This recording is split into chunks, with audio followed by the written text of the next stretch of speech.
ओम साई राम। अर्चित the blessing of Sai में आप सभी का फिर से स्वागत। आज फिर से एक बार हमारे साथ जुड़ रहे हैं शशि जी, जो कि यूपी पुलिस प्रयागराज से हैं और वह पिछले कई वर्षों से बाबा की सेवा में भी। जैसे कि पिछली वीडियो उनकी हमारे साथ जो पॉडकास्ट था, उसे आप लोगों ने बहुत ही प्यार दिया और आज फिर से एक बार बाबा के प्यारे-प्यारे अनुभव और लीलाएँ सुनाने के लिए हमारे साथ हैं शशि जी। तो आइए मिलके उनका स्वागत करते हैं। ओम साई राम शशि जी, ओम साई राम भैया। आपका फिर से एक बार स्वागत है हमारे चैनल पे। और जैसे कि पिछली वीडियो को बहुत लोगों ने बहुत प्यार दिया और लोगों के बहुत से प्रश्न भी थे, लेकिन आपने ऑलरेडी आंसर दे रखे थे और लोगों ने बहुत प्यार दिया और एक बार फिर से जुड़ने के लिए आपका बहुत-बहुत शुक्रिया। बोलिए, तो बोलिए। कौन-सी लीला से बाबा की स्टार्ट करने वाले हैं हम ये पॉडकास्ट? बाबा की लीला चाहे वो पुरानी हो चाहे नई हो, लीला तो प्रतिदिन घटती रहती है। मगर कुछ ऐसे स्पेसिफिक होते हैं लीलाएँ बाबा की, जो एक अमिट छाप छोड़ जाते हैं मानसिक पटल पे अपने। तो बिल्कुल, मैं शुरुआत का ही स्टेप बताता हूँ, शुरुआत की ही कहानी बताता हूँ। तो उसमें मैं पूरी कहानी आपको बताऊँगा कि कैसे क्या हुआ और कैसे हम लोगों के जीवन में ज़िंदगियाँ जो हम लोगों की अच्छी हुई है आज, वो कैसे सफल हुई। एक्चुअली में क्या था कि पहले बाबा जब किसी को आकर्षित करते हैं, तो पहले उसके अंदर के विकारों को वो मारते हैं, पहला काम ये होता है। कई बिल्कुल, आपके व्यूअर्स होंगे, भक्त होंगे, जो कहते हैं कि मैं बाबा को बहुत मानता हूँ, मानती हूँ, मगर अभी भी बाबा की कोई कृपा प्राप्त नहीं हो रही है। उसका मेन रीज़न ये मेरा जो अनुभव कहता है कि बाबा से जुड़ने से पहले जो आपके अंदर के विकार हैं, बाबा उसको पहले खत्म करते हैं। उसके बाद आपके जीवन में अच्छी चीज़ें लाते हैं, उन्हीं को हम चमत्कार का नाम करते हैं। जो हम सोचते हैं वही होता है, वही चमत्कार होता है बाबा की बिल्कुल सही। कृपा से। एक्चुअली में ऐसा हुआ कि इन 2007 में मेरी शादी हुई और 2010 में कुछ ऐसा संयोग हुआ, दुर्भाग्यवश जो है, हमारी धर्मपत्नी की मृत्यु हो गई। तो अच्छा, उसके अंतर्गत मुझे जो है दहेज हत्या से संबंधित मुकदमे में कर दिया गया, जो एकदम पूरी तरह से फर्जी था। और एक मेरा बच्चा भी था 9 महीने का, आज वर्तमान में वो 15 साल का हो गया है। तो उस जगह से जीवन मेरा परिवर्तित हुआ था। शायद वो लीला होना बाबा का इस मुसीबत के आने से पहले हो सकता था, मगर कुछ मेरे भाग्य की वजह से वो शायद बाबा की कृपा पहले नहीं प्राप्त हो सकी। तो जब उन कठिन दौर से मैं गुज़र रहा था कि मेरी पत्नी का भी स्वर्गवास हो गया और उसके बाद नौकरी से भी, क्योंकि जब मुकदमे होते हैं तो आप सरकारी जॉब के लिए एलिजिबल नहीं होते हैं या आप उस मुकदमे में बाइज्जत बरी हैं। मुकदमे में आने के बाद कोई भी वो नहीं था मेरे पास कि किस प्रकार से मैं बाबा से जुड़ूँ और घर में उनकी पूजा होने लगी। जो मैंने पुराने वीडियो में बताया था कि एक लड़का जो था, जो किताब दे गया था, वो मेरे बड़े भैया को दे गया था, मुझे भी दे गया था बाद में। मेरे बड़े भैया जो इस समय वर्तमान में क्रिटिकल पोज़ीशन पे हैं, जिनका ऑपरेशन होना है अगले महीने। बाबा के वो बड़े भक्त रहे और अस्वस्थ होने के बावजूद भी आज भी बृहस्पतिवार का व्रत और बाबा की आरती, संध्या सब पूरा वो करते हैं आज भी नियम से। चलने-फिरने में असमर्थ हैं। तो उनकी पूजा का प्रताप या फल कह सकते हैं कि हम लोगों को, क्योंकि हम लोग निर्दोष थे और सरकार की नज़र में भी, भगवान की भी नज़र में, तो हम लोग बाइज्जत बरी हुए और मैं अपनी जॉब को फिर से रिज़ाइन करता हूँ।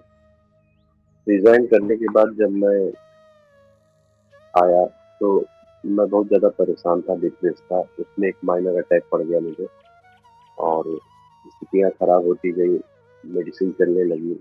2 दिन मैं कोमा में था।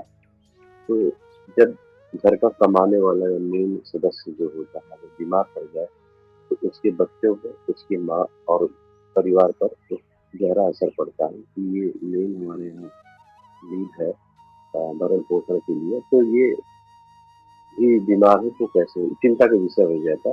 उसी समय रामानंद सागर साहब की साईं लीला जो धारावाहिक थी, उसको मैंने देखा, कई वीडियोज़ देखे, उस लड़के से भी मिला। तो मतलब ये सोच लीजिए चारों तरफ से मैं सराउंडेड हो गया था साईं बाबा की लीला से। हुआ क्या कि मुझे दर्शन हुए और फिर उसके बाद मुझे सपने में मुझे दर्शन हुए कि तुम शिरडी चले हो। एकदम साक्षात जो जो रूप सीरियल्स में जो उनकी वेशभूषा रहती है, बाबा का स्वरूप थोड़ा-सा चेंज था। वो मुझे लगता था कि ओरिजिनल उसी तरह के होंगे बाबा और जिस तरह मूर्तियों में दिखते हैं, सेम उसी तरह और मेरे सिरहाने आकर के कहते हैं, "ऐसा करो, तुम बेटा शिरडी आ जाओ एक बार।" तो उस समय तक मैं केवल साईं, साईं, साईं, साईं का नाम जपता रहता था। हाँ, नाम जप मैं बहुत किया है, आज भी करता हूँ। मैं आपसे बात भी कर रहा हूँ तो अंदर एक मन हमारा उस साईं नाम में लगा हुआ है। तो मैं संयोग से टिकट हो गई मेरी, कन्फर्म नहीं थी। बाबा की लीलाएँ तो इस तरह की सभी के साथ होती है, कन्फर्म नहीं होती, एट लास्ट में कन्फर्म हो जाती है। सारी चीज़ें जो हुँ, डर रहता है कि दिक्कत ना हो जाए, वो सब चीज़ें हो जाती हैं। ये तो एक नॉर्मल सा अनुभव है सभी के लिए, जिसको मैं थोड़ा स्किप कर रहा हूँ। मैं जब शिरडी साईं मंदिर वहाँ गया सब परिवार के साथ वहाँ पहली बार मैं जब गया 2016-15 में, तो मैंने सब कुछ देखा वहाँ पर और जब मैं लौटने लगा तो मुझे बड़ा एक मतलब मुझे कष्ट हुआ वहाँ से आते हुए कि मैं कुछ अपना अपने घर से मैं जा रहा हूँ। तो एक वहाँ पर एक बाबा थे, तो उन्होंने मुझको देखा था, उनकी मुलाकात हमारी बस में हुई थी। तो उनसे मैंने अपने एक्सपीरियंस शेयर किए। उस समय तो कोई एक्सपीरियंस नहीं था मगर ये सपने वाली बात केवल एक एक्सपीरियंस था मेरे साथ। फिर मैं उनसे मिला तो उन्होंने मुझसे बताया कि आप मनमाड़ से जाएँगे लखनऊ, तो मनमाड़ के पहले जो है गुरुद्वारा पड़ता है, वहाँ भोजन ग्रहण कर लीजिएगा और वो गायब हो गए। क्योंकि हम लोग चले आए थे, खाने-पीने की कहीं रास्ते में व्यवस्था नहीं थी। तो वो बूढ़े थे तो कहा कि बेटा तो मैंने उनसे बताया कि मैं जॉब पे हूँ, वो मेरा कार्ड देख लिए थे, मेरा गले में कार्ड पड़ा हुआ था। तो उन्होंने पूछा कि आप पुलिस में हैं? तो मैंने बताया हाँ, कहाँ पोस्टिंग है? तो मैंने बताया तो उन्होंने कहा मैं वहीं का रहने वाला हूँ प्रयागराज का। तो मैंने कहा ठीक है धन्यवाद बाबा जी कहा कि आपकी ट्रेन लेट है, तो आप जाके वहाँ भोजन कर लीजिए। अच्छा एक्चुअली में मनमाड़ से कुछ बिफोर जो है 1 किलोमीटर 2 किलोमीटर वहाँ गुरुद्वारा है बहुत अच्छा सा। तो मैं वहाँ तो ये रुका मनमाड़ उतरने के बाद आप गुरुद्वारे में गए? नहीं, नहीं, जब हम वापसी कर रहे थे शिरडी से लखनऊ के अच्छा, लिए वापसी कर रहे थे। हाँ, तो क्योंकि हम लोग सुबह ही वहाँ से चेकआउट कर चुके थे और हम लोग भोजन भी ग्रहण नहीं कर पाए थे, तो हम लोग उदास भी थे, तो भोजन करने की इच्छा नहीं हुई। तो वो बाबा जी मिले थे और सफ़ेद कुर्ता पैजामा पहने थे और सफ़ेद बाल थे और अच्छे थे उनकी तो मेरे बगल ही बैठे थे, वो जो साई संस्था की बस चलती है, उसी की बात मैं बता रहा हूँ। तो उन्होंने मुझसे बताया कि आप लेट है ट्रेन आपकी 2-3 घंटे तो आप कहाँ रुकोगे, कैसे क्या करोगे? तो हमने कहा वही बाबूजी लेट जाऊँगा मैं स्टेशन पे। तो कहना ऐसा आप वहाँ खाना-पीना मैं वहाँ गया, वहाँ पे लोगों ने बड़ा सम्मान किया गुरुद्वारे में और लेटने-वेटने के लिए वो गद्दे आते हैं, वो दिया और साथ में कहा कि प्रसादी कर लीजिए जाके खाना। तो दर्शन करने के बाद मैंने वहाँ पर भी भोजन अपना ग्रहण किया। और उसके बाद उन्होंने पूछा आकर के सेवादारों ने कि आपकी ट्रेन कब है? तो मैंने कहा कि 2-3 घंटे बाद है। तो उन्होंने फिर मुझे खाना भी पैक करके दिया। तो वो खाना मैं रास्ते भर खाता आया। मतलब वो इतना स्वादिष्ट खाना था। तो जब मैं वहाँ से लौट कर के आया शिरडी से तो मुझे हर समय ऐसा लगता था जैसे मैं अभी आपसे इंटरव्यू कर रहा हूँ। तो एक्चुअली में इस कमरे में मुझे कई बार दर्शन हुए बाबा के। और ये मेरा पर्सनल कमरा है जहाँ पे मैं रह के स्टडी करता हूँ या बच्चे को पढ़ाता हूँ। यहीं पे जो मैं करता हूँ यहीं पर बैठ कर के मैं पूजा पाठ करता हूँ। अलमारी मेरी उस तरफ है, तो मैं आसन यहीं लेके बैठता हूँ। तो जब मैं यहाँ वहाँ से आया शिरडी से तो परेशानियाँ और आ गई मेरी लाइफ में। पैसे की दिक्कत क्योंकि खर्चे ज़्यादा थे, आमदनी कम थी।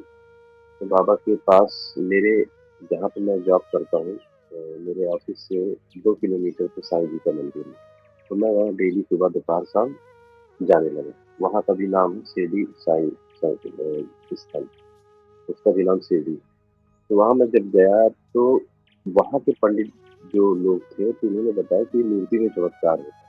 क्योंकि जब उनको स्नान कराया जाता है तो उनके जब शरीर को छुआ जाता है तो जैसे एक मनुष्य का शरीर होता है, हमारे मांस और हड्डी को जिस तरह का स्पर्श होता है उसी तरह का उनको स्पर्श महसूस होता था।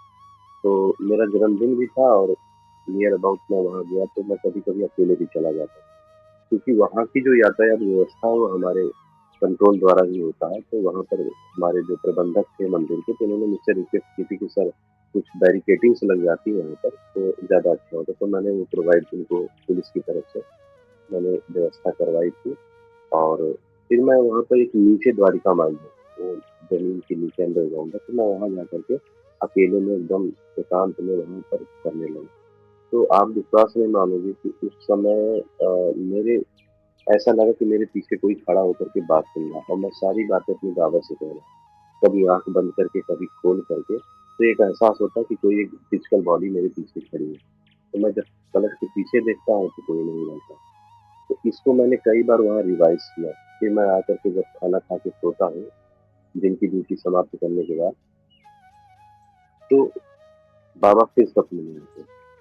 तो सपने में आना वहीं से स्टार्ट किया था शिरडी जाने के बाद। तो कोई भी घटना होती थी, कोई भी बात होता था, तो पहले से हमें इन्फॉर्म करते थे बाबा। तो अगर जैसे मान लीजिए कई बार ऐसी चीज़ें हुई जो निर्णय लेने वाली होती थी जीवन में कि ये सही है कि नहीं सही है, तो उसके विषय में पहले से ही बाबा सपने में आकर के उसका पूर्वाभास करा देते थे। एक्चुअली में मैं अपने मुख्यालय से जहाँ मेरी ड्यूटी है, मैं जहाँ रहता था, वहाँ से 25 किलोमीटर दूर मेरा हेडक्वार्टर पड़ता है। तो मुझे वहाँ डेली ऑफ़िशियल वर्क के लिए जाना पड़ता था बाइक से। एक कानपुर का और बंदा मेरे साथ था, हम 2 लोग जाते थे, तो एक ही बाइक से 2 लोग जाते थे। तो बाबा के आशीर्वाद से एक बाइक मैंने सेकंड हैंड खरीदी, क्योंकि फर्स्ट हैंड खरीदने की कोई इतनी क्षमता नहीं थी। सेकंड हैंड मैंने बाइक खरीदी और बाबा के स्पीकर जो मर्सिडीज़ से लेकर के आया था, उसको लगा दिया मैंने वहाँ पर। फिर क्या हुआ कि वो लड़का बाइक चला नहीं पाता था, मुझे 25 किलोमीटर जाना, 25 किलोमीटर आना, 50 किलोमीटर का वो बाइक चलानी पड़ती।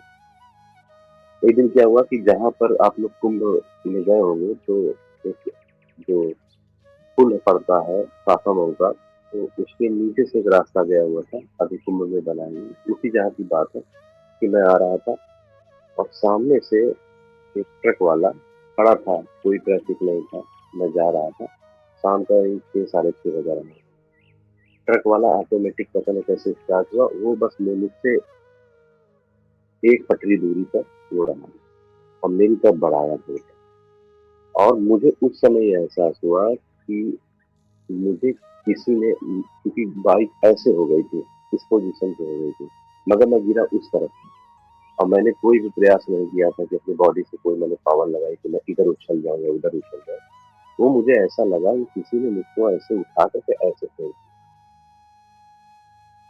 बाइक गिरी, मैं इधर गिरा और मैं थोड़ा-सा क्या है, दवाई चलती थी मेरी, तो अभी तो इस समय थोड़ा-सा शरीर में कभी-कभी स्वेलिंग आ जाती है।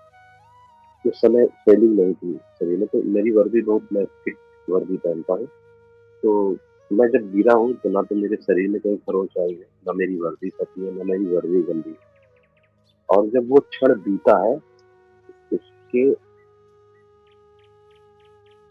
10 मिनट बाद मुझे होश आया। मैं था, मतलब मैं होश में ही था, मगर जो ओरिजिनल चेतना में आया, ये हुआ क्या? हम लोग नॉर्मली बाइक उठाए, वो भी लड़का खड़ा हो गया, गिरा नहीं था, मैं गिरा था, तो मैं खड़ा हो गया और बाइक भी स्टार्ट हो गई एक किक में, सेल्फ से स्टार्ट हो गई और लेके चला गया। ट्रक वाला सॉरी बोला, सोचा कि पुलिस वाले हैं, वर्दी में था, हम लोग वर्दी वर्दी में थे हम लोग, सोचा कुछ कहे ना उल्टा सीधा, तो हमने कहा ठीक है कोई बात नहीं, ठीक है जाइए आप। तो वो निकल गया, मैं गया तो वहाँ से जब 5 किलोमीटर मेरा थाना पड़ा, ऑफिस पड़ा, तो लड़का पीछे कहता कि भैया ये कैसे हुआ? और वहाँ के जितने प्रत्यक्षदर्शी थे वो यही कह रहे थे कि अब गया तो अब गया, बचना कोई निश्चित ही नहीं था, क्योंकि उसका पता नहीं क्या हो गया था, गाड़ी ऑटोमेटिक स्टार्ट होकर के मेरी तरफ बढ़ी थी। अगर मैं और लंबी छलांग लगाता तो शायद गंगा नदी में चला जाता। तो वहाँ पर बाबा ने मुझको ऐसे उठा करके ऐसे किया और उसके बाद वहाँ पर ऐसा लगा कि वो पुल जो होता है ना, पुल की रेलिंग होती है, वो मेरे यहाँ पर थी। अगर मैं थोड़ा-सा डिसबैलेंस होता तो मैं सीधे नदी में चला जाता, गंगा नदी में। तो वहाँ पे ऐसा लगा कि कोई पुल के पास ऐसे इसके ऊपर जैसे दीवार नहीं होती, दीवार में लग जाओ तो एक अदृश्य दीवार थी, तो ऐसे होकर के मैं ऐसे हो गया, ठीक है। अगर शायद इतने पोज़ीशन पे 6 फुट लंबाई है मेरी, तो यहाँ तक आ गया था, तो अब सोच लीजिए 1/3 पार्ट ऊपर वाला हमारा हिस्सा वहाँ पर हो गया था, तो फिर बैलेंस तो पूरा चला जाता ना ऊपर का। तो इतनी कृपा हुई, तो जब मैं 5 किलोमीटर बचा तो वहाँ पर वो लड़का जो था, तो उसने मुझसे ये कहा कि भैया एक बात बता। हमने कहा बोलो। कहने वास्तव में साईं बाबा आपके साथ हैं। तभी मेरे रोए खड़े हो गए देखकर।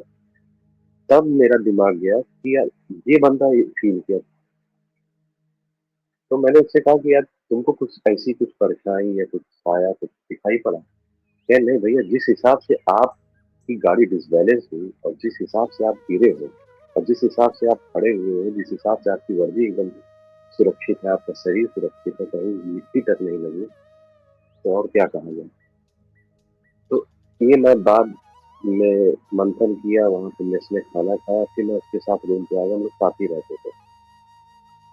तो उसी के 1 दिन पहले की बात है भैया कि मेरी बाइक जो मैंने खरीदी है, बाबा का जब तक स्पीकर है उसमें, आज तक है मेरे पास बाइक। वो मान लीजिए कि 12 साल पुरानी बाइक हो गई है, आज भी मैंने उसको चेंज नहीं किया। उससे कभी मेरा एक्सीडेंट नहीं हुआ, उससे कभी भी मेरा किसी प्रकार से मैं गिरा नहीं हूँ, वो घटना को छोड़ कर के कभी नहीं।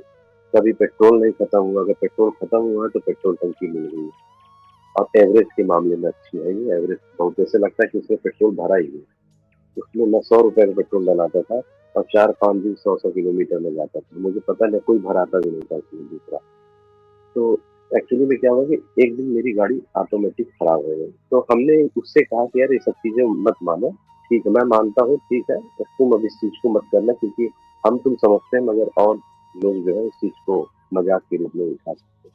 कमरे में आके डिस्कस हुआ, तो हमने कहा ठीक है छोड़ो, लीव दिस मैटर, और आगे बताओ क्या करना है कल चल करके। कल का प्लानिंग होने लगी, कल की क्या ड्यूटी है, कैसे क्या करना है। तो सेकंड डे क्या होता है मेरे साथ, हाँ सॉरी सेकंड डे, हाँ, वो घटना के बाद मेरी गाड़ी ऑटोमेटिक पेट्रोल पंप 10 किलोमीटर पीछे और आगे कहीं पेट्रोल पंप नहीं, मेरी गाड़ी ऑटोमेटिक रुक जाती। चेक किया, पेट्रोल भी छलक रहा है, छलक रहा है। उसको चोक लेकर के, फूँक मार के, जो भी टेक्निक्स थी उसको मैंने किया, नहीं हुआ। मैं धीरे-धीरे जा रहा था, वर्दी पहना था। अब सोच लीजिए कि 1 किलोमीटर आप गाड़ी लेकर के जाएँगे मीटर करके, तो आपके शरीर में पसीना आ जाएगा, तो पूरी वर्दी मेरी भीग गई थी। वो लड़का पीछे-पीछे था, वो थोड़ा-सा लड़का दुबला-पतला था, तो मैंने कहा मैं ही लेके जा रहा हूँ, तुम परेशान मत। तो हम लोग का फिजिकल 10 किलोमीटर रेस हम लोग मारे थे, तो हम लोग की शरीर उस हिसाब से है कि 10-12 किलोमीटर हम लोग दौड़ लेंगे, कोई दिक्कत नहीं होगी। तो एक्चुअली में क्या हुआ, वो लड़का मजाकिया तौर पे मुझसे कहने लगा कि भैया, हमने कहा यार आज देखते हैं, ना तो 10 किलोमीटर इधर कहीं पेट्रोल मिलेगा ना इधर मिलेगा, और थाना अभी यहाँ से 15 किलोमीटर। तो हमने कहा ठीक है कोई बात नहीं। तो कहा आज देखते हैं साईं बाबा आज क्या आते हैं, चैलेंज। हुँ, तो उसको विश्वास था कि आएंगे, पर मुझे ये लगा कि उसने मुझको चैलेंज ही किया। तो मैंने गाड़ी को स्टैंड पे लगाया, हमने कहा बाबा अगर आपका अस्तित्व है आपको, तो मेरी मदद करो आकर। 5 मिनट रुका रहा, कोई इधर ना कोई उधर। शाम का समय, गाँव के बीच से रास्ता गया है, कोई है ही नहीं। अचानक से पीछे बाइक से आदमी आता, अचानक हुआ था। ना उसकी लाइट मुझे कहीं दिखी, अचानक आता। तो कह रहा भैया दीवान जी? मैंने कहा जी। अरे सर आप ये मेरी बाइक ले लो और मैं ये गाड़ी ठर्रा के ला रहा हूँ। अरे हमने कहा भैया ऐसा मत करो, आप अपनी बाइक से जाओ। कहता है मेरा घर आपके थाने के आगे है। तो मैंने कहा कि ऐसा है कि आप काहे मेरे लिए परेशान हो रहे हो, हम लोग की आदत है, हम लोग चले जाएंगे। अरे सर अच्छा नहीं लग रहा, आप यूनिफॉर्म में हो और अच्छा नहीं लगता, सब लोग कोई देखेगा तो हंसेंगे ये। अरे हम लोग कोई बात नहीं, समस्या है सबके सामने है, हम चाहे यूनिफॉर्म में रहे चाहे प्राइवेट में रहे, करना तो हमें ही तो है ना। आप जो हमारे लिए कर रहे हो उसके लिए धन्यवाद। तो उसने नहीं माना, उतर गया, मेरी गाड़ी पकड़ ली, कहे चलिए आप इसमें। अंत तो गत्वा मैंने कहा भैया मुझे कष्ट होगा, आप कहे सर मैं फौज में हूँ, सुनिएगा मेरी बात, मैं फ़ौज में हूँ, इसलिए मैं रुका हूँ आपकी मदद करने के लिए। तो हमने कहा भैया हमको भी तो ये हमारे भी संस्कार है कि हमको अपनी मुसीबत आपके ऊपर थोड़ी ना थोपनी है। तो उसने कहा कि आप चलिए, आप ज़्यादा बहसबाजी मत करिए, बहुत टाइटली। तो मैंने कहा, सर जा रहा हूँ सर। मैं थाने पहुँच गया। भैया आपको मैं बता दूँ, मैं थाने पहुँचा, गाड़ी खड़ा किया, उसका इंतज़ार करने लगा रोड पे आकर के। वो उसको मैंने देखा कि इतनी लंबी दूरी वो, मान लीजिए कि मैं पहुँचा तो उसके 5 मिनट बाद वो मुझको दिख गया। अब दूरी कम से कम 8-10 किलोमीटर रही होगी। और फिर आप मैंने बाइक उसका चलाते? चेहरा देखा। वो मैंने वो बाइक ठर्रा के लाया था। वो बाइक में पेट्रोल ही नहीं थी ना, वो गाड़ी को नहीं, ऐसे रोल आप करके बाइक लाया। चलाते रहते? हम आप बाइक चला बाइक के चला गए थे। मैं बाइक रोड रोड अब बाइक में भी ऐसे रोड 40 की। हाँ, मैं पहुँच गया। मैं जब उसका इंतज़ार करने लगा तो हमने कहा अभी तो आधा 1 घंटा तो कम से कम मान लो लगेगा। मैं देखा बिल्कुल। कि वो लेकर के आ रहा है। हमने कहा यार, मैं एकदम चौंक गया। अभी तक कुछ नहीं समझ में आया मुझे। मैंने उसका चेहरा एक बार बहुत गौर से देखा, तो एक स्ट्रीट लाइट जल रही थी, तो चेहरे पे उसके पड़ा। तो कभी 3D इफ़ेक्ट देखे होंगे कि फ़ोटो को थोड़ा-सा घुमा दो तो दाढ़ी आ जाती है, फ़ोटो को थोड़ा ऐसे कर दो तो दाढ़ी गायब हो जाती है। उस तरह की मुझे झलक महसूस हुई। वो लाइट उसके चेहरे पे पड़ी, तो वो आई कैन नॉट एक्सप्लेन, मेरे रोए खड़े हो गए भैया। फिर तो मैं वो गूज़बम्प मिल गया जिसमें मैं ये आपको मेरे नज़दीक देखेंगे, मेरे गाल तक के रोए सब खड़े हो गए। बताएँ। वो मैं जब लाइट पड़ी ना भैया, तो 1 मिनट के लिए ऐसा लगा कि बाबा की तस्वीर पे एक लाइट फ्लैश करके चली। जैसे बाबा की फ़ोटो लगा लो, टीका लगाया हो गोल हो, और ऐसे फ्लैश करके लाइट चली जाए, तो उस समय जो एक आकृति आपको दिखाई पड़ेगी, सेम उसकी आकृति में मुझे दिखाई पड़ी। और जब लाइट हटी तो मैं देखा, तो हमने कहा भैया आप ब्राह्मण हैं? मेरे मुँह से नहीं निकला। कहे नहीं मैं तो पटेल हूँ, उधर पटेल ज़्यादा लोग रहते हैं। उधर देखिए पटेल की बस्ती है। तो कह रहे टीका लगाए थे आप, टीका ऑटोमेटिक मतलब। मैं इसीलिए सोचा, अरे कह नहीं भैया वो हो सकता है कुछ भ्रम हो गया है। अच्छा चल चलता हूँ सर, जय हिंद। और गाड़ी स्टार्ट किया और लेके चला गया। तो मैंने उस लड़के से डिस्कस किया, क्या ये कैसे हो गया? और वही रोड पे खड़ा था, वो लेके चला गया। और हम लोग थोड़ा-सा इधर ऐसे मतलब हम थे नज़र नज़र मैं ये टारगेट किया था कि मैं इसको देखूँगा कहाँ तक जाता है। मैंने एड्रेस पूछा तो कहे सर फौजी का एड्रेस, पता उसका देश होता है। आप देश की सेवा कर रहे हैं, हम भी देश की सेवा कर रहे हैं, हम लोग भाई-भाई हैं। मैंने कहा हाँ भैया पता नहीं, मैं केवल ऐसे मुड़ करके उसकी तरफ देखा। हमने कहा यार पता नहीं कैसे इतना मैंने किया तो ऐसे देखा। There is no person in the एक सीधी सड़क पे कोई नहीं, ना तो अगल-बगल कहीं गली है, ना तो कोई कूचा है, ना कोई गलियारा है कि कहाँ चला जाए। मैं फिर वहाँ से 2 किलोमीटर तक गया। मैंने कहा यार ना तो इधर रास्ता है, ना इधर रास्ता है। सीधे हाईवे है, पक्की सड़क है। अगर 10 वो जाएगा आधे 10 मिनट तक तो मुझे दिखाई पड़ेगी उसकी स्ट्रीट लाइट। कोई भी वहाँ पर लाइट कोई बाइक कुछ नहीं। फिर मैं आया कमरे में तो मैंने सोचा कि भ्रम है क्या है? तो फिर मैं नहाया-धोया, हाथ-पैर धुला। खाना खाने से पहले मैंने बाबा से कहा कि बाबा आज रात में मुलाकात करते हैं स्वप्न में। तो मैं खाना-वाना खाया, वही चीज़ चल रही थी मेरे दिमाग में। बाबा ने कहा कि मुझे वो 11 वचन जो मैं सुनता था डेली, वो 11 वचन बाबा की आवाज़ में मुझे सपने में सुनाई पड़े। और उसकी हर एक लाइन भाई अभी मुझे तो याद है, मतलब अभी मैं बीच में सो रहा हूँ। उसमें एक लाइन जो है अ, जो 7वीं लाइन है अ, आ सहायता लो भरपूर वाला जो लाइन है ना, वो बाबा ने 3 बार बोला। तो अब मेरा दिमाग से एकदम मतलब हट गया। अभी मुझे एहसास हो रहा है कि मेरे कमरे में बाबा इस लीला को कहीं सुन करके उधर बैठ के सुन रहे हैं। अभी कमरों में हर कमरे में साईं बाबा की मैंने फ़ोटो लगाई। हर दीवार में दर्पण दिए हैं, तो मैंने हर दीवार में एक फ़ोटो लगाई। तो फिर उसके बाद मैं रात में लेटा, ओम श्री मेरा एक सिद्ध मंत्र था, उसको मैंने जागृत। और एक्चुअली में बाबा का कोई मंत्र जागृत करने की ज़रूरत नहीं, ये मेरी एक उपासना की विधि थी, क्योंकि मैं लेकिन हवन हम भी एक करता था। तो वो लड़का हाँ, तो वो जो लड़का था ना उसकी मम्मी की तबीयत बहुत सीरियस चल रही थी। तो उसने मुझसे कहा कि भैया मम्मी की तबीयत बहुत सीरियस है, हाईलाइट में भर्ती है, आप कुछ करो, बाबा से डिस्कस करो। हमने कहा बाबा तो करेंगे ही करेंगे, तो परेशान ना हो, एकदम सही होगा। भैया मैं आपको बता दूँ, आज की डेट में कम से कम 15 शादियाँ मैं करा चुका हूँ। ऐसा नहीं कि लड़का ढूँढ करके शादी नहीं हो रही थी, फ़ोन किया भैया मेरी शादी नहीं हो रही, हमने कहा हो जाएगी इस साल। उसकी अर्ज़ी लगा दिया बाबा के यहाँ और शादी हो गई। लड़का नहीं ढूँढा मैंने, ना लड़की ढूँढी। मैंने कहा जाओ हो जाएगी। तो उसकी मम्मी मैंने उससे कहा कि केवल ऐसा है भाई कि हवन सामग्री अपने पैसे के दे देना और सब मैं मैनेज कर लूँगा। मैंने अपनी अलमारी में पूरा बनाया हवन, बाबा की फ़ोटो रखी, मंत्र पढ़ा तो उनके जो 108 नाम है उसका माला मैंने जप किया और उसके बाद ओम मेरा एक मंत्र था ओम श्री साईं सिद्धनाथाय नमः। ओम श्री साईं सिद्धनाथाय नमः। ये बहुत ही परफेक्ट मंत्र है बाबा का और सबसे छोटा मंत्र में जो है ओम साईं राम, क्योंकि साईं बाबा का भी नाम है और राम जी का भी नाम है। तो आपको इसमें ये डबल एनर्जी है ओम साईं राम। तो मैंने हवन किया। जब 108 के बाद नमः करते हैं ना, तो हम स्वाहा बोलते थे आहूत देते समय।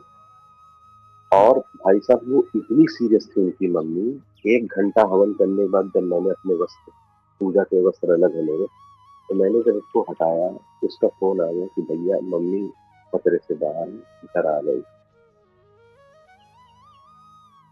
तो उसने सर मुझे याद है ₹50 मुझे फ़ोन पे किया था कि भैया इसका जो है हवन का पैसा ले लीजिए। तब से वो मानने लगे बाबा को, वो मेरे साथ रहते-रहते। और लीलाएँ तो भैया बहुत है और कभी मुझे ऐसा महसूस होगा क्योंकि देखिए आज की जो स्थिति है सर्कमस्टेंसेस है, तो हो सकता है कि वो चीज़ें मेरे अंदर से उस तरह नहीं आ रही। मगर जिस दिन आएँगी, उस दिन मैं प्रॉपर्ली 2 घंटे का वीडियो बना के आपको शेयर ज़रूर करूँगा। उसको आप अपने चैनल पे भी अपलोड ज़रूर करिएगा। बिल्कुल, बिल्कुल, बिल्कुल भैया। और मैं जैसा स्वयं आपने भी बनाऊँगा। बताया कि जी, वो जो आपने प्रेयर की उनकी मदर के लिए जो वो लड़का था, तो वाक़ई यहाँ पे हाँ, हम कहना चाहेंगे कि प्रेयर्स बहुत पावरफुल होती हैं, है ना?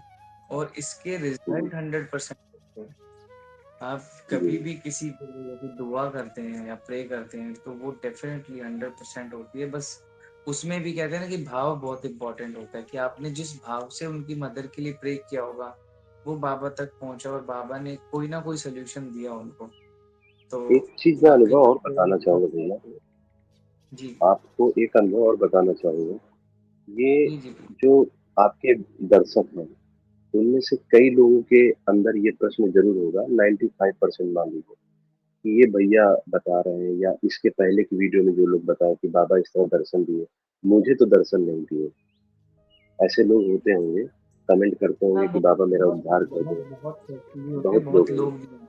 उन लोगों के लिए मेरा एक संदेश है, ये विधि अपना के करिएगा। कोई विधि नहीं है, कोई पूजा करने का तरीका नहीं, एक चीज़ मैं बता रहा हूँ, वो करके देखिएगा। आप इस वीडियो को देखने के बाद आज अपने अंदर एक ठान लीजिए कि मुझे सभी बुराइयों से दूर रहना है। सबसे पहली चीज़, किसी की निंदा मत करिए, किसी से ईर्ष्या मत करिए, किसी से विश्वासघात मत करिए, झूठ मत बोलिए और अगर आपके घर में माँ-बाप हैं, वृद्ध लोग हैं, उनकी सेवा कीजिए। आजकल मैं देखता बिल्कुल, हूँ कि ट्रेन में चलते हुए ऐसे-ऐसे सामाजिक तत्व आ गए हैं, असामाजिक तत्व कहूँगा, बच्चे, बूढ़े, औरतें, जिनके पास बात करने का कोई लहज़ा ही नहीं है। एक एग्ज़ैक्टली समय ये बिल्कुल सही होता है कि कहा। मैं पुलिस वाला हो करके मैं इतने मॉडेस्ट वो तो कहते कि आप पुलिस वाले हो ही नहीं, मुझे लगता ही नहीं। तो जब मैं कार्ड दिखाता हूँ तब भरोसा करते, क्या इतना मॉडेस्ट तो पुलिस वाला हो ही नहीं सकता। तो हमने कहा भैया देखो ये संस्कार होते हैं अपने घर के। कोई भी डिपार्टमेंट में बिल्कुल, कहीं पे भी नौकरी करो, फौज में, आर्मी में, अगर आपके संस्कार अच्छे हैं, तो वो डिपार्टमेंट को संस्कार बनाएगा। अब हमें ही हमारे घर में उल्टे-सीधे काम होते तो मेरी भी संस्कार में वही होता तो मैं भी जाके विभाग का नाम खराब करता। तो हुँ, समाज में जो लोग ये देख रहे हैं, तो हमारा सबसे बड़ी चीज़ है, अपनी पत्नी को छोड़ कर के अन्य स्त्रियों को अपनी बहन मानिए, मेरा सबसे बड़ा सिद्धांत है। मैं अगर कहीं गलत हूँ तो उसके लिए माफ़ी चाहूँगा। अपनी पत्नी, अपनी भार्या को छोड़ कर के अन्य सभी महिलाओं को अपनी बहन मानिए। आज भी मैं इससे छोटी हूँ, बड़ी हूँ, सबको मैं दीदी ही बोलता हूँ और आपकी बिल्कुल, भी अ, बात हुई तो मैं दीदी ही से संबोधित किया है। बिल्कुल, बिल्कुल। तो ये चीज़ें होनी चाहिए। हमारा नज़र जैसा है, उस हिसाब से देखिए नज़र का सबसे बड़ा खेल होता है। एक औरत के अंदर सिक्स सेंस होती है भैया। वो सामने जाने वाले व्यक्ति को पहचान जाएगी कि ये किस नेचर का आदमी है। अगर वो उसी को स्पेयर करेगा, घूरेगा तो समझ जाएगा कि इसका चरित्र खराब है। अगर वो आदमी झुक के चला जाएगा तो औरत उस पे ज़्यादा भरोसा करेगी क्योंकि वहाँ पे वो सेफ महसूस करेगी। तो सबसे बड़ी चीज़ तो हमारी मानव जो नारी शक्ति है उसका हमको सम्मान करना है। पहली चीज़ तो बिल्कुल। ये मानिए, नारी शक्ति का सम्मान करना है। हमारी बहनों, आपकी बहनों, हमको हर उस नारी का सम्मान करना है जिसकी वजह से हम इस ज़मीन में, इस धरती पे अवतरित हुए। भाई हम एग्ज़ैक्टली। अपनी माँ से हुए, माँ ही की स्पेसीज है वो, जाति है स्त्री, ठीक? तो चलते-फिरते समय इस तरह की चीज़ें जो होती हैं मुझे बहुत दुखदाई करते हैं। कभी-कभी मैंने इस पे बहुत बुरे-बुरे पनिशमेंट भी दिए लोगों को, अगर मैंने पकड़ा। मैंने कई बार ऐसे रेस्क्यूज़ किए हैं जहाँ पर महिलाओं के साथ कुछ ऐसी घटनाएँ होती हैं। मैं ड्यूटी पे भी नहीं रहता हूँ, तो मैं वहाँ अपना फर्ज़ निभाता हूँ, तो मुझे ये डर नहीं कि मेरी जान जाए या मैं suspend, there is no matter. फिर मैं अपने कर्तव्य को याद करता हूँ, तब मैं ओरिजिनल पुलिस वाला बनता हूँ, तब मुझे याद आता है कि मैं इस सेवा में हूँ, तो मुझे नारी का सम्मान करना भी और करवाना भी है लोगों से। बिल्कुल, चोर बिल्कुल डकैत से भैया। तो हम लोग लड़ते-भिड़ते ही हैं, मगर हमको उन डकैतों से भी भिड़ना है जो समाज में रह करके महिलाओं को सुरक्षित होने से वंचित करते हैं। महिलाएँ सेफ नहीं महसूस करती। ट्रेनों में इस तरह मैंने कई चीज़ देखी है। तो वही चीज़ है भैया। आप दर्शकों के लिए सबसे बड़ी चीज़ जो मैंने बताई कि माँ-बाप का अपने सम्मान करिए। किसी भी व्यक्ति को मिलता है तो उसको आप कुछ दे ना सको तो उसको गाली मत दो। उसको फट-फट शब्दों का संबोधन मत करो। ये बाबा को लगता है बेहतर। बिल्कुल ये हमने किसी से और ये बदतमीज़ी बाबा से ने भी बात बहुत की बार गुस्से बोला में, है। हुँ, तो ये चीज़ जब सुधारेंगे ना, ये मेन पूजा है। इसको जब आप पॉलिश करेंगे, किसी प्रकार का नशा मत करिए, किसी भी प्रकार का। नशा करना तो साईं नाम का करो, इसके लिए कोई रोक नहीं। हुँ, कई लोग भक्त मेरे भी पर्सनल चैनल चल रहे थे, तो उसमें कई लोगों ने कहा कि मेरा पति छोड़ दिया है, मेरे पति तलाक हो रहा है, भैया कोई उपाय बताओ, ये वो। तो हमने कहा पहले ये चीज़ समझिए कि कहाँ पर हमारे रिश्ते में खराबी आई। हुँ, आपके घर में मीट बन रहा है और उसी जगह बाबा को रखे हुए हो, पूजा कर रहे हैं, क्या मतलब? फिर लोग साईं सत्सरित का उठा लेंगे कि बाबा जो बिरयानी बनाते थे, सबको खिलाते थे।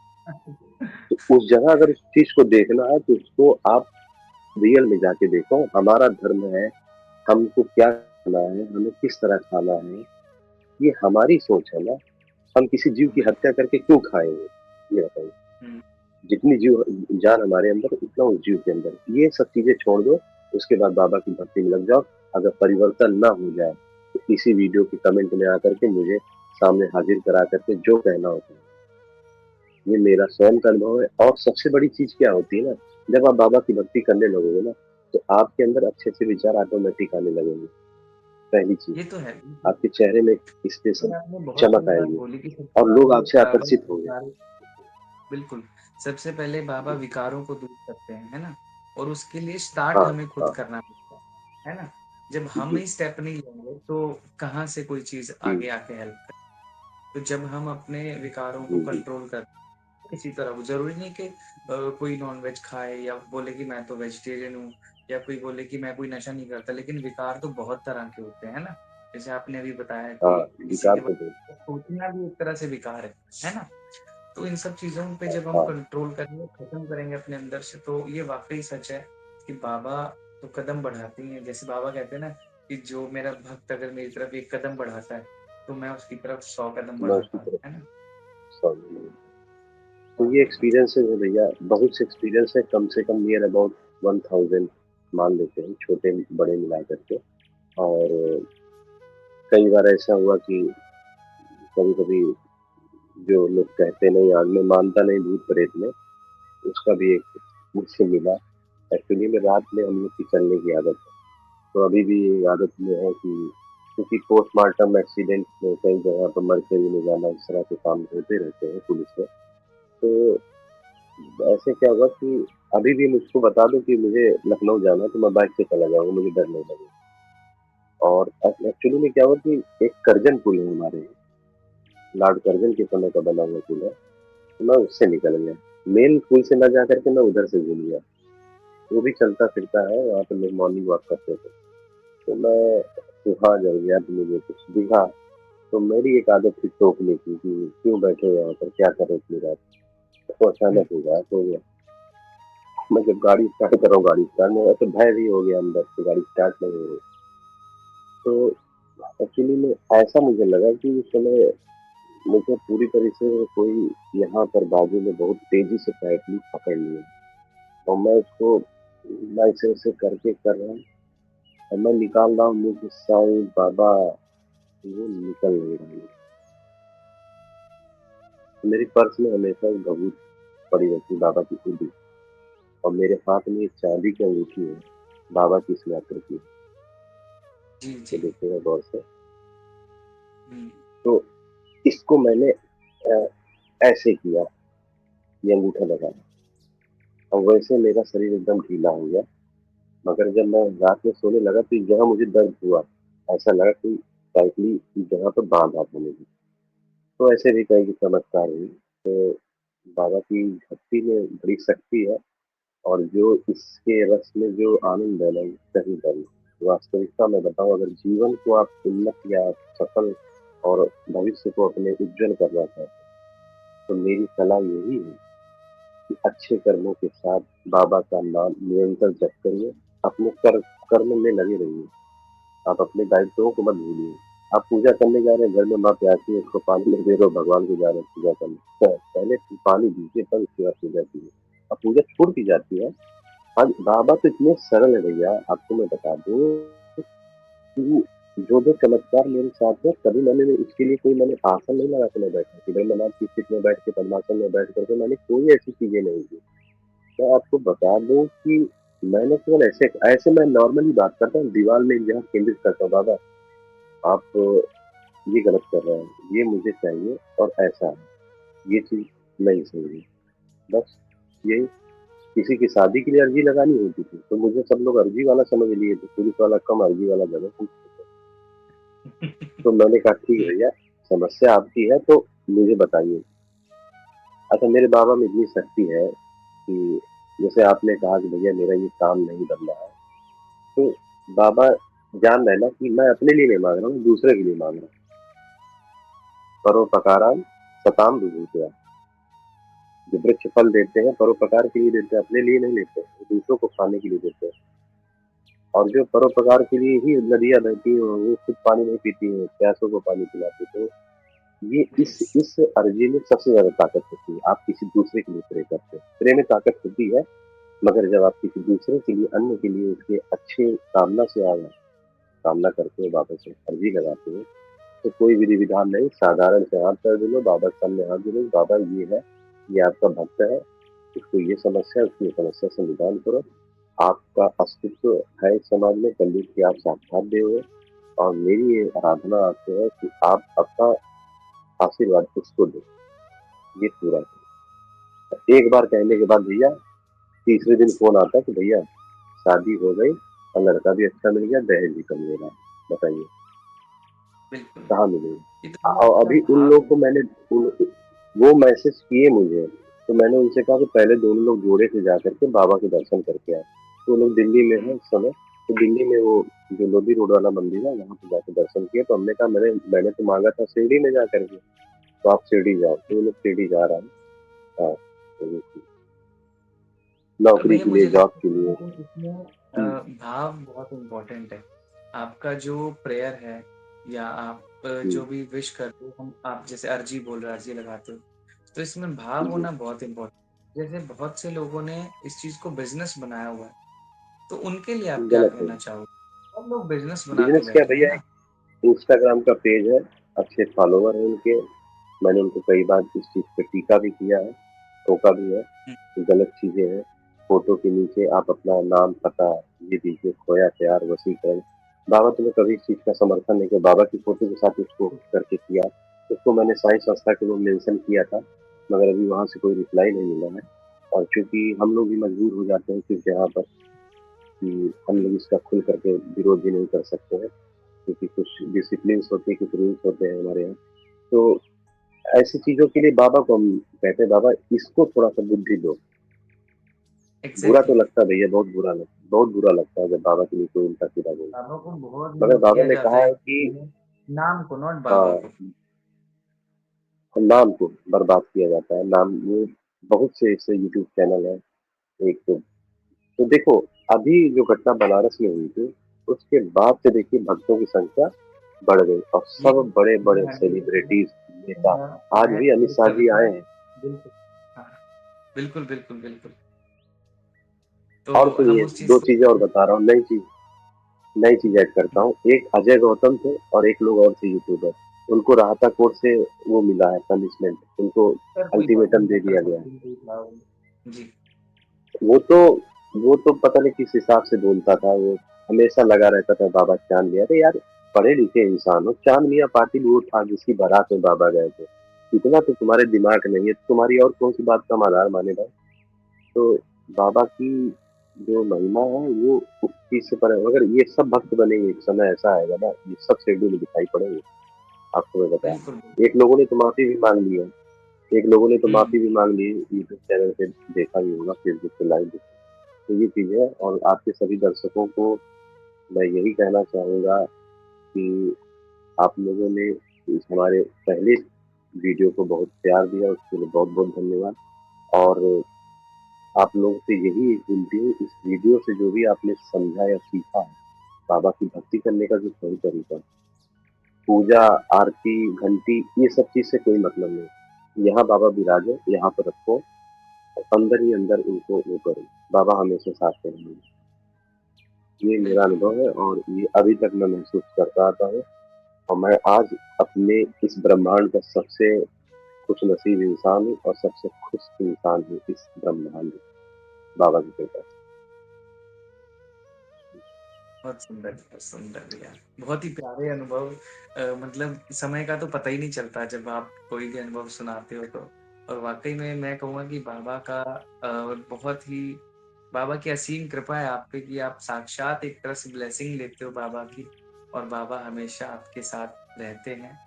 और बाबा से यही दुआ है कि बाबा इसी तरह आप पर और आपके परिवार पर कृपा बनाए रखें और हम सभी साईं भक्तों पर अपनी दया दृष्टि हमेशा बनाए रखें।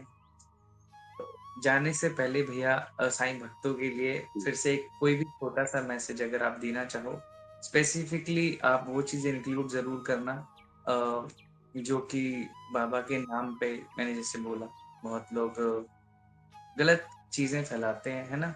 या बिज़नेस बाबा ने एक करते बार हैं। बारी बिज़नेस देखिए ये सब चीज़ें देखिए गलत है और ऐसा जो भी इन चीज़ों में लिप्त है, उसके लिए तो पहले से चेतावनी मैं नहीं दे रहा हूँ, ये बाबा के जो उनके विचार हैं, उनके जो वचन है। बाबा ने एक बार द्वारिका माँ में ये चीज़ बोला था, "गम का बाप अगम होता है, संतोषम परम सुखम", जिसका संस्कृत अनुवाद है, "गम का बाप अगम", यानी आपको अगर कोई चीज़ बुरी लग रही है तो उसको सहना सीखिए, यही होती है सबूरी। आप सहना बिल्कुल, सीखिए। तो कोई भी बुराई कर रहा है तो उनके लिए हम भक्तों को चाहिए कि हम लोग अपने आप को दृढ़ रखें, बाबा में विश्वास और मज़बूती से बनाएँ, ठीक है? हुँ, और उनको समय जवाब देगा, उन्हें हमारी कोई वो नहीं है, उसको जवाब देने के लिए बाबा बैठे हैं। और जो बाबा के नाम से ये बिज़नेस और इस तरह का काम कर रहे हैं, लोगों को ठग रहे हैं, तो कृपया करके आप लोगों से करबद्ध निवेदन है मेरा कि ऐसा करना छोड़ दीजिए, क्योंकि बाबा ने अपने जीवन काल में कभी भी ऐसा ना तो करने का प्रयास किया, ना किसी को उन्होंने प्रेरित किया। बिल्कुल, पहली चीज़ तो ये है और जो भी ईसाई भक्त हैं, उनको अगर ये लगता हो कि मुझे बाबा, तो आज से आप लोग दृढ़ संकल्प कर लीजिए, ये महसूस कर लीजिए बाबा मेरे साथ हैं, बाबा करेंगे। जब मेरा किया उन्होंने, तो आप कभी करेंगे। आप कोई अलग नहीं हो, आप भी उनकी संतति हो। तो ये चीज़ हमेशा रखो कि मुझे अगर उन्होंने अपना आशीर्वाद दिया या आपको अपने आशीर्वाद से फलीभूत किया है, तो निश्चित ही बाबा मेरे लिए दौड़े आएँगे। ये विश्वास बना के रखिए और बस ना कोई फ़ोटो की ज़रूरत है, ना कोई चित्र की ज़रूरत है, ना कोई विधि, ना कोई विधान की ज़रूरत है। बस साईं, साईं, साईं, साईं, साईं करते रहिए। उसी में आपका कल्याण हो जाएगा। ये मेरा अनुभव है और यही मेरा सबके लिए सुझाव है और इसी चीज़ को मैं फ़ॉलो करता चला आ रहा हूँ। इसलिए आपका जो चैनल है बहुत ही अच्छा कार्य कर रहा है। इसके लिए बहुत-बहुत धन्यवाद और ऐसे ही आप लोग और अगले 5 वर्षों तक जो मैं बोल रहा हूँ, देखिए 5 निकल आया मुँह से, नहीं आपका दिल रखने के लिए मैं बोल सकता था कि अगले साल तक। अगले 5 वर्षों में ये आपका चैनल बहुत ज़्यादा ग्रो करेगा। तो जितने भी यूट्यूबर्स हैं, उनमें आपका एक प्रतिष्ठित स्थान होगा, सम्मानजनक स्थान प्राप्त होगा, ये अंदर से आवाज़ आई है मेरी। और आपका जी, कार्य बहुत अच्छा है, बाबा की सेवा है ये, बाबा के विषय में आप बिल्कुल, बिल्कुल। भक्तों के अनुभव पूछ रहे हैं, उनको लोगों के बीच में साझा कर रहे हैं, ये सबसे बड़ा संदेश है। यही तो ये आप तो काम दास गणु महाराज का था, बस वो संगीत के एग्ज़ैक्टली। माध्यम से करते थे और आप जी, जो है, जी। तो हर भक्त उनका दास गणु है और बाबा ने हर व्यक्ति के अंदर दास गणु वाला गुण छोड़ रखा है। तभी आपका स्वभाव बहुत सरल है और दिल से मेरा आपसे अटैचमेंट है। वास्तव में मन से, दिल से आप लोगों के लिए प्रति बड़ा आदर, सम्मान है और आप लोग वास्तव में आपका पूरा परिवार बाबा की कृपा से फलीभूत हो। आपका पूरा परिवार अच्छे स्वास्थ्य की मैं बाबा से कामना करता हूँ। आपके जीवन में किसी भी प्रकार का कोई कष्ट ना आए, बाबा से मैं यही प्रार्थना करता हूँ, आप लोग हमेशा खुशहाल रहें और हमारे भक्तों को आपको देख करके ही हम लोग को एक साहस मिलता है कि आप कंटिन्यू इतने दिन से वीडियो बना रहे हैं, आप कंसिस्टेंट हैं अपने इस संदेश को देने में। तो हर भक्तों को सीख लेनी चाहिए कि भैया भी अपने बिजी शेड्यूल से आप समय निकालते हो। वीडियो बनाना, एडिटिंग करना, उसके बाद अपलोड करना कितना बड़ा काम होता है। 40 मिनट का वीडियो, उसमें 4 दिन लग जाएँगे आपको एडिटिंग करने में, सब पोस्ट करने में।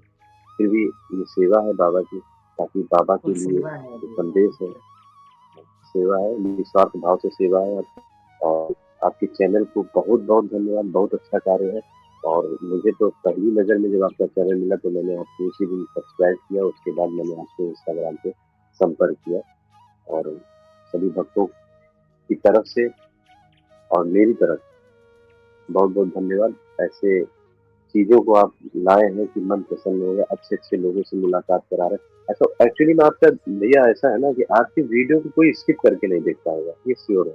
क्योंकि मैं नहीं देखता हूँ स्किप करके, चाहे जितने भी इंटरव्यूज़ रहे हों। मैं अपना स्वयं इंटरव्यू मैंने कभी उसको 2 बार मैंने 3 बार सुना, 3 बार मैंने देखा उसको स्वयं में और कब खत्म हो गया कुछ पता ही नहीं चला। आपके पुराने ये जितने तो भी है। बड़े-बड़े आपके और दीदी के जो अनुभव हैं, दोनों लोग बैठ के बता रहे हैं साईं वहाँ के समाधि मंदिर का, वो मैंने पूरा सुना है। और मुझे कंठस्थ भी है कहाँ पे क्या घटना घटित हुई। तो रोचक ऑटोमेटिक रोचक बहुत होती है बाबा की कहानी। नहीं, ये वाक़ई में बहुत से लोग कमेंट भी करते हैं और पर्सनल मैसेज भी आते हैं कि आपकी वीडियो जल्दी खत्म हो जाती है।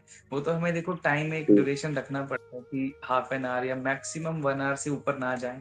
लेकिन ये होता है कि हुँ, बाबा ही करवाने वाले हैं, सब कुछ बाबा ही करते हैं। हम तो हर चीज़ का हाँ, श्रेय बाबा को देते हैं कि उन्होंने हमें माध्यम भी चुना है, तो हम बस ब्लेस्ड हैं उस चीज़ के लिए कि ये अपार्ट फ्रॉम एवरीथिंग ये हम प्रायोरिटी में रख रखा है हमने कि ये हमें करना ही करना है, चाहे कुछ भी हो। बाबा ने सेवा दी है वो दिल से करनी है। बहुत-बहुत शुक्रिया शशि जी, एक बार फिर से चैनल पे आने के लिए और इतने प्यारे-प्यारे बाबा के अनुभव सुनाने के लिए और इतनी प्यारी ब्लेसिंग्स देने के लिए। लोगों को बहुत कुछ सीखने को भी मिलेगा डेफ़िनेटली इस वीडियो से। और हम चाहेंगे कि आने वाले दिनों में फिर से हम आपके साथ नए पॉडकास्ट लेके आएँ, ताकि और साईं भक्तों तक पहुँचाए जाएँ। थैंक यू सो मच अपना समय देने के लिए।